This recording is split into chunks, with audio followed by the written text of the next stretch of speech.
कौन सा तुम्हारे मन को भा जाता है?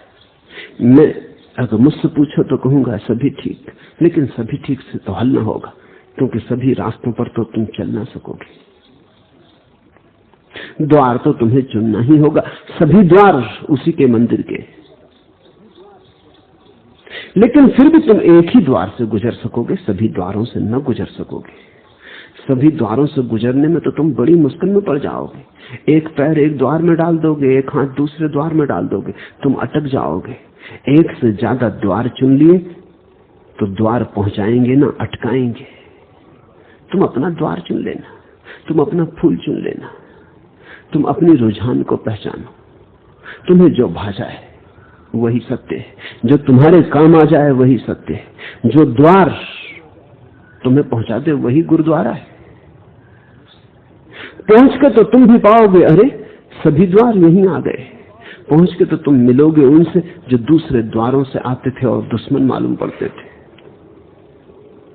क्योंकि मैंने तो उस मंदिर में महावीर और नारद को आलिंगन करते देखा है। लेकिन तुम चुन लेना, तुम्हारा चुनाव ये न हो कि कौन ठीक है, वह तो बात ही अभद्र हो गई। तुम्हारा चुनाव तो बस इतना हो, फूल गुल सम्मो कमर सारे ही थे, पर हमें उनमें तुम ही भाए बहुत। जब देखिए कुछ और ही आलम है तुम्हारा, हर बार अजब रंग है, हर बार अजब रूप। बहुत रूपों में सत्य प्रकट हुआ है, बहुत रंगों में, बहुत ढंगों में प्रकट हुआ है, और हर बार जब प्रकट हुआ है तो अजब ही, तो बड़ा आश्चर्यचकित करने वाला है, अवाक कर जाने वाला है। नारद को समझोगे अवाक रह जाओगे, महावीर को समझोगे ठगे रह जाओगे। जब देखिए कुछ और ही आलम है तुम्हारा, हर बार अजब रंग है, हर बार अजब रूप, मगर ये रूप सब एक के ही है, ये यात्रा एक ही है। ईसाईयत कहती है आदम को परमात्मा ने स्वर्ग से बहिष्कृत किया, निकाला स्वर्ग के राज्य से, क्योंकि आज्ञा उसने न मानी थी, अनाज्ञाकारी था। फिर जीसस ने आज्ञा मानी, जीसस वापस समारोह पूर्वक स्वर्ग में प्रविष्ट हुए। जिसे आदम ने निकाला था वही जीसस में लौटा। आदम पहला आदमी है, जीसस आखिरी आदमी। आदम संसार की तरफ यात्रा है, धारा, जीसस संसार से विपरीत यात्रा है, राधा। यहूदियों की कथाएं थोड़ी कठोर है। पूरब में लोग ज्यादा कोमल भाषा बोलते हैं। यहूदी कहते हैं परमात्मा ने बहिष्कृत किया आदम को। हम ऐसा नहीं कहते, हम कहते हैं सा एकाकी न रेने, वो अकेला था। एको अहम बहुश्याम, उसने कहा बहुत को रचू। बहिष्कृत नहीं हुआ, अवतरित हुआ, आया, मर्जी से आया। और इसे भी समझ लेना जरूरी है, तुम जहां हो अपनी मर्जी से हो, संसार में हो तो अपनी मर्जी से हो। तुम्हारे भीतर के परमात्मा ने यही चुना। कुछ परेशान होने की बात नहीं, बेमर्जी से तुम नहीं हो, अपने ही कारण हो, अपनी ही आकांक्षा से हो। और ये बड़े सौभाग्य की बात है कि बेमर्जी से नहीं हो, क्योंकि जिस दिन चाहो उसी दिन घर का द्वार खुला है, लौट आ सकते हो। जब तक चाहो जा सकते हो दूर, जिस दिन निर्णय करोगे उसी दिन लौटना शुरू हो जाएगा। ब्राह्मण संस्कृति परमात्मा के फैलाव की कथा है, श्रमण संस्कृति परमात्मा के घर लौटने की कथा है। और निश्चित ही जो अकेले में थक गया था वो भीड़ में भी थक ही जाएगा। तुमने अपने भीतर भी देखा, यही होता है। बाजार में थक जाते हो, मंदिर की आकांक्षा पैदा होती, भीड़ में ऊब जाते हो, बस्ती से ऊब जाते हो, हिमालय जाने की आकांक्षा पैदा होती। हिमालय पर जो बैठे हैं एकांत में, उनके मन में बाजार आकर्षण निर्मित करता है।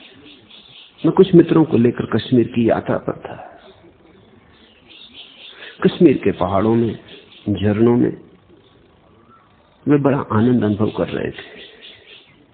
डल झील पर उनके साथ में ठहरा था।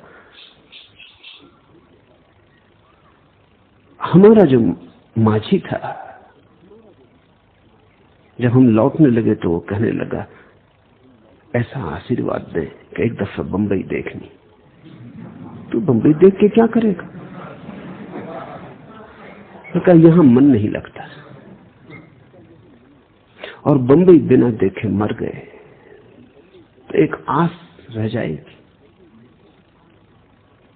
जो मेरे साथ आए थे वो बंबई के मित्र थे। वो चौंके, वो आए थे कश्मीर, वो आए थे हिमालय की शरण में, और जो हिमालय की शरण में पैदा हुआ था वो बंबई आना चाह रहा था। तुम अगर अपने मन को भी पहचानोगे तो यही पाओगे, परमात्मा की कथा वस्तुतः तुम्हारी ही कथा है।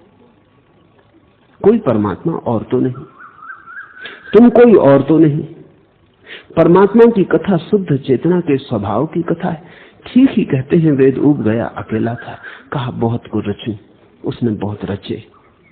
महावीर कहते हैं अब हम बहुत से उब गए, अब घर वापस जाने की आकांक्षा पैदा होती। इसलिए महावीर के सूत्रों में लौटती यात्रा के सूत्र निश्चित ही वे भिन्न होंगे। रस की बात न होगी, यहां विरसता की बात होगी, यहां कामना की, वासना की बात न होगी, यहां त्याग वैराग्य की बात होगी। यहां राग नहीं, वीतरागता लक्ष्य होगा। मगर ध्यान रखना, राग ही वीतरागता बनता है। वही है ऊर्जा जो सागर की तरफ जाती, वही है ऊर्जा जो गंगोत्री की तरफ जाती। ऊर्जा वही है, पर महावीर का मार्ग थोड़ा कठिन है, क्योंकि धारा के विपरीत लड़ना होगा। किश्ती को भंवर में घिरने दे, मौजों के थपेड़े सहने दे, जिंदों में अगर जीना है तुझे, तूफान की हलचल रहने दे।